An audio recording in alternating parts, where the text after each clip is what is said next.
राजा और परियों का आशीर्वाद। सालों पहले शिवपुरी नाम का एक राज्य था जिसमें केशवनाथ नाम का राजा शासन करता था। राजा बहुत नेकदिल और उच्च विचार वाला व्यक्ति था। वह सबके साथ समान व्यवहार करता, चाहे वह कोई निम्न जाति का व्यक्ति हो या फिर कोई उच्च जाति का। हर छोटे बड़े त्योहारों में सोने के सिक्के दान दिया करता।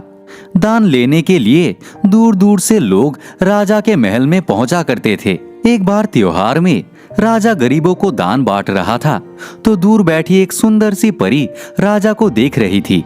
अंत में जब राजा ने दान बांट लिया तो उस परी ने एक बुढ़िया का वेश धारण कर लिया और राजा के पास दान लेने आई। लेकिन तब तक राजा का दान खत्म हो चुका था। राजा ने दान स्वरूप उस बुढ़िया को अपने हाथ में पहने सोने के कड़े उतार कर दे दिए। उस बुढ़िया ने राजा के सर पर हाथ रखकर उसे आशीर्वाद दिया, जिससे राजा अत्यंत खुश हुआ। एक दिन राजा अपने भवन के बागीचे में बैठा हुआ था। वह सोच रहा था, मेरे पास तो सब कुछ है, माता पिता बेटी, मेरा ख्याल रखने वाली मेरी धर्म पत्नी, बस कमी है तो एक पुत्र की। एक पुत्र होता तो मैं अपने वंश आगे बढ़ा पाता। पता नहीं भगवान ने मुझे इस खुशी से क्यों वंचित रखा। वह अपनी सोच में डूबा हुआ था कि कहीं से उसकी गोद में एक सेब आकर गिरा।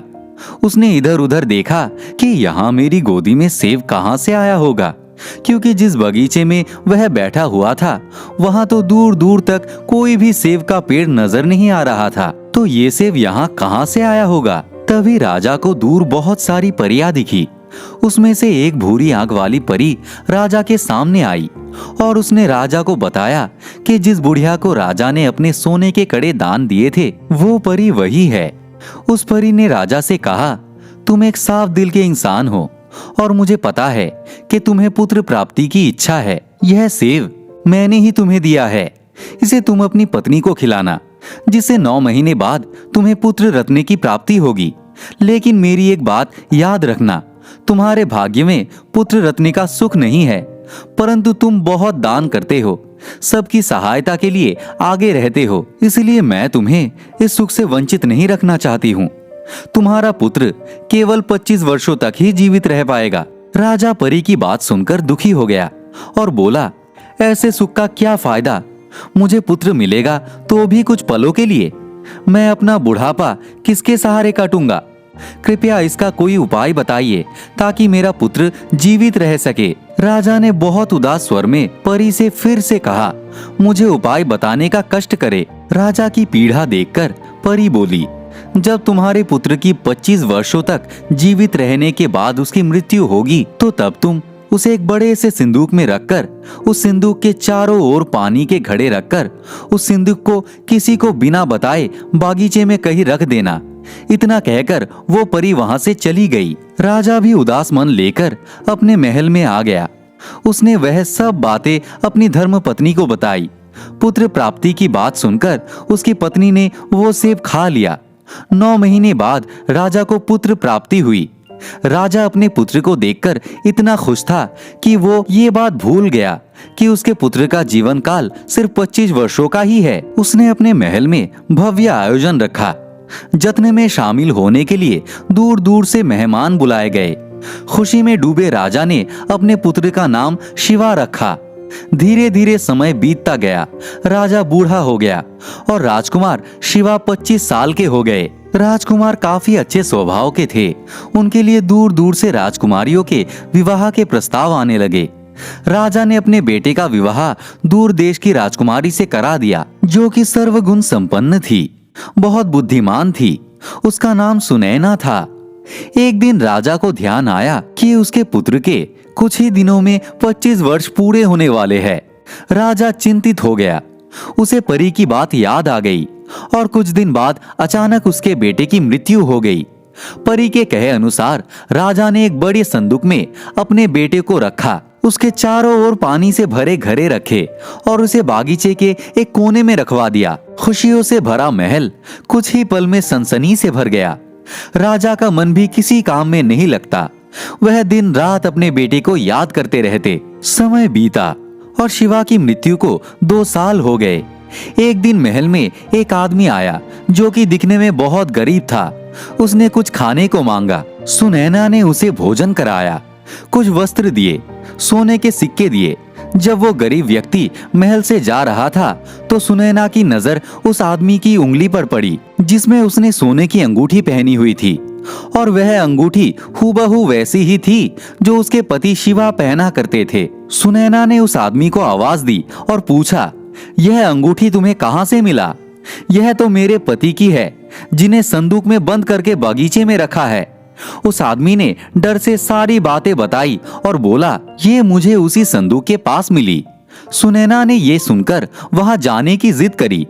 उस आदमी ने कहा, वह बगीचा अब घने जंगल में बदल गया है, मैं वहां दोबारा नहीं जाना चाहता हूँ, लेकिन मैं आपको दूर तक छोड़ जरूर दूंगा। वह व्यक्ति सुनैना को वहां छोड़कर आ गया। सुनैना ने देखा कि उस संदूक के पास बहुत सारी परियां है। वह परियां जब भी कोई मटका खोलती है तो वह मटका उसके पति का रूप ले लेता है, और उसके बाद वह परियां उसके पति को अपने साथ आसमान की ओर उड़ा ले जाती है। सुनैना ने देखा कि अब वहां कुछ ही मटके बचे हैं। 3-4 दिन तक भूखे प्यासे सुनैना ने यह देखती रही। एक दिन जब परियां वहां नहीं थी तो सुनैना ने पास जाकर वह संदूक खोला। संदूक के अंदर राजकुमार जीवित था। वह अपने पति को जीवित देखकर बहुत खुश हुआ। वह उससे घर चलने की जिद करने लगी। शिवा ने कहा, मैं इस धरती पर परियों के आशीर्वाद से आया हूँ और मैं इस तरह नहीं जा सकता। तुम एक काम करो, इससे पहले कि परियां सारे मटके खोल दे, तुम एक मटका ले जाओ और घर में कहीं छुपा देना, जिससे कुछ समय बाद तुम्हारा एक जादुई पुत्र होगा। लेकिन उस पुत्र की आयु भी सिर्फ 25 साल ही होगी। इसलिए पुत्र जन्म के बाद तुम एक जश्न का आयोजन करना, जिसमें तुम परियों को भी बुलाना। परियां उस बच्चे को देखकर समझ जाएंगी कि वो बच्चा तुम्हारा नहीं है। वो उसे तुमसे वापस मांगेगी, तब बदले में तुम उससे उनकी जादुई शक्तियां मांगना। परियों के लिए उनका जादू सबसे प्रिय होता है, उसके बिना उनमें कोई शक्ति नहीं रहती। अगर वे अपना जादू तुम्हें ना दे तो तुम आशीर्वाद के रूप में मुझे जीवित करने की मांग रख देना। शिवा की बात मानकर सुनैना वहां से एक मटका लेकर चली गई। महल में पहुंचकर उसने सारी बातें अपने सास ससुर को बताई। उसने मटके को घर में छिपा दिया। 9 महीने बाद उसे पुत्र की प्राप्ति हुई और महल में शानदार दावत रखी गई। परियों को जब यह सब पता चला तो वो भी महल में आ गई और सुनैना से बच्चा मांगने लगी। शिवा के कहे अनुसार सुनैना ने बच्चे के बदले परियों से उनका जादू देने को कहा। परियों को जादू प्रिय था तो उन्हें जादू के बदले कुछ और मांगने को बोला। तब सुनैना ने कहा, मुझे मेरे पति का जीवन दान चाहिए, मैं उनके साथ अपना पूरा जीवन व्यतीत करना चाहती हूँ। परियों ने सुनैना की बात मान ली और उसके पति को जीवित कर दिया। बदले में परियां वो बच्चा ले गई। कुछ समय बाद सुनैना फिर से गर्भवती हुई और उसने एक सुंदर से राजकुमार को जन्म दिया। इस कहानी की सीख है कि हमें हर किसी के साथ विनम्रता दिखानी चाहिए, हमारे अंदर दया की भावना होनी चाहिए। इस कहानी में परियां, राजा, रानी व उनके बच्चे सब दयालु थे, इसलिए उनके साथ अच्छा ही हुआ है। आप भी दयालु बनने की कोशिश कीजिए, आपका भी अच्छा ही होगा। तो दोस्तों, आप सभी को यह कहानी कैसी लगी? कमेंट बॉक्स में जरूर बताएं। वीडियो को लाइक करें, दोस्तों के साथ शेयर करें और अगर आप हमारे चैनल पे नए हैं तो सब्सक्राइब कर भी जरूर जुड़े। आप सभी का बहुत बहुत धन्यवाद।